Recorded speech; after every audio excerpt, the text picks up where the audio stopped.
Hanging out with Ronnie Davis, the 27-year-old had himself quite the weekend, led early at Brewerton, and if you hope you listened to the Max McLaughlin interview I heard around dinner time on Thursday, he'll tell you how he got by this guy at the fronts. Once he fell back, though, he just kept going, ended up 9th at Brewerton, but won at Fulton Speedway on Saturday. How we doing, man? Not bad, you? Good, good. This is the small block. This is the winning car behind you?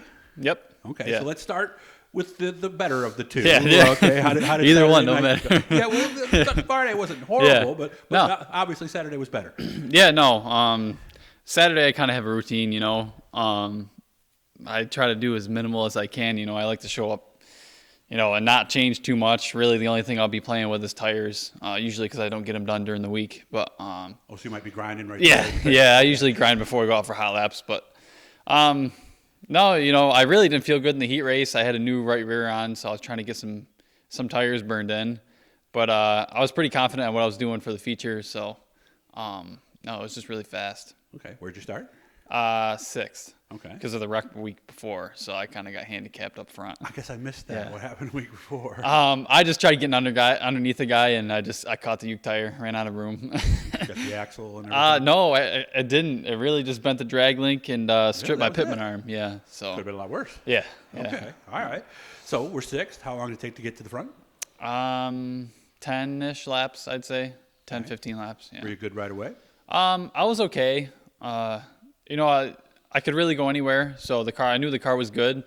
But you know, judging from what my dad and Cam said after the race, that I was fast, you know, which I was like, man, I didn't really feel that fast, but you know, I was just comfortable. So, no, the car was working, and I really am going to go back the way I left last week. Well, it sounds like, and I've talked to enough guys in a lot of different forms of racing, when you do find that, wow, this is the setup, you really don't want to think too much, do you? Yeah, no, it's just, I guess you want to be on cruise control, you know, and that's just it.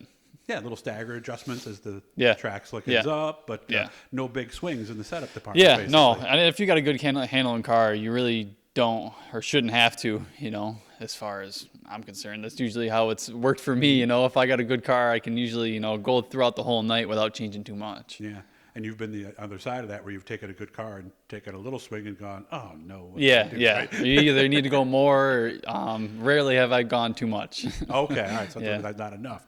So once you got out front, still had a lot of laps to go. Any yellows? Any there was a yellow with, I think, 8 to go, 7, 8 to go. Okay.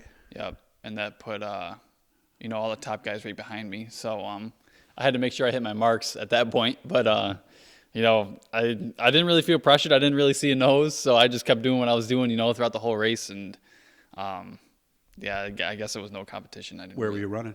The bottom in 1 and 2, and the top in 3 and 4. Oh, the good old-fashioned swap the lines. Yeah. It was kind of a plan right from the start, you know, because I knew I was going to be up there and those guys were going to be coming. So makes sense. I wanted to figure out the fast lines before, you know, they got there. And as the crowd sits there, the turns look pretty similar, but they really aren't, are they? Yeah, no, depending on the night. And, you know, even at Fulton, you get that sun shining on 3 and 4. It tends to dry it out more than 1 and 2. So it's just a home track thing that I've always noticed, you know, but yeah, so that's kind of what it is usually. Brewerton can almost get the same way in 4 in the front stretch sometimes too, can't it? Yeah, and like turn 1 at Brewerton, I usually get pretty burned off, you know, going right into the corner. Okay. Which same way, you know, 3 and 4 might have a little bit more bite than 1 and 2. Yeah, a lot of tracks are like that. You got to look for the shadows. It makes a difference out there. So let's go to Friday night. I talked to Max. He said you were leading. He got by on a restart. Never saw you again. What happened? No, I had a good car for the first 15 laps, but you know, I used it up and I didn't tighten up enough. Okay. I didn't expect it to get that slick, and yeah, I think we had a restart. I forget what lap it was on, and I ended up choosing the bottom, but the top was kind of dominant at that point, just to kind of, you know, have to use the slider if I needed to, because you know, turn 1 was so burned off that I didn't really think a lot of guys were using the bottom. But yeah, I went to go green, and I just lit the tires up, and he went. So that was the end of it. Yeah. Yeah, he thought you might have been late, but that's why he didn't see you. I had a whole plan, but you know, as soon as I stepped on the throttle, I screwed that all up. So you were holding on for 9th, basically. Yeah, no, I was along for the ride at that point. What was the car doing? Just really loose. You know, I couldn't really come off the corner. Yeah, I just couldn't drive straight and couldn't get, you know, drive off.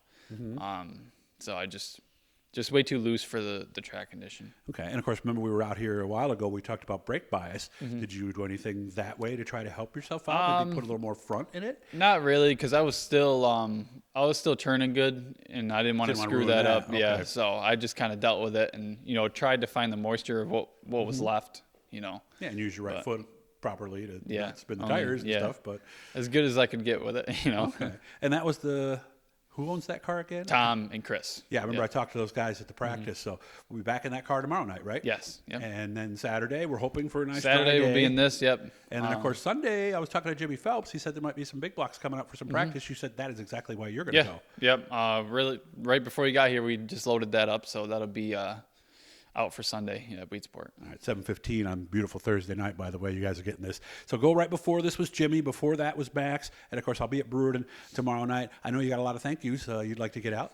Yeah, there's a lot. Syracuse Haulers, Gordon Racing Engines, Northside Collision, J&T Flippin' Chicken, SRI, my wife for letting me come out here just about every night. There's a lot of people. I miss a bunch of people all the time. So just everybody who helps out. And what's her business again? Dancography at Syracuse. I had two daughters. And she's got Utica now. So oh, really? She's got two places now. Yeah, she's Okay. busy. Yeah, so if you guys are looking for that, maybe you have young daughters. Both of my daughters actually did that to various levels. Really does give them a lot of confidence at an early age, doesn't it? Yep. Yeah, that's her main goal with both studios. It really is. So make sure to check her out. Where's she located? The one in the one's area? in Cicero, Cicero? and then the other one's in New Hartford. Very good. Well, I'll see you tomorrow night. Maybe we'll chat after the race, okay? Hopefully. Guys, share this. Make sure to hit the likes, turn on the notifications, all that cool stuff. Always good to see you, Roddy. You take care of yourself. Thanks, you too.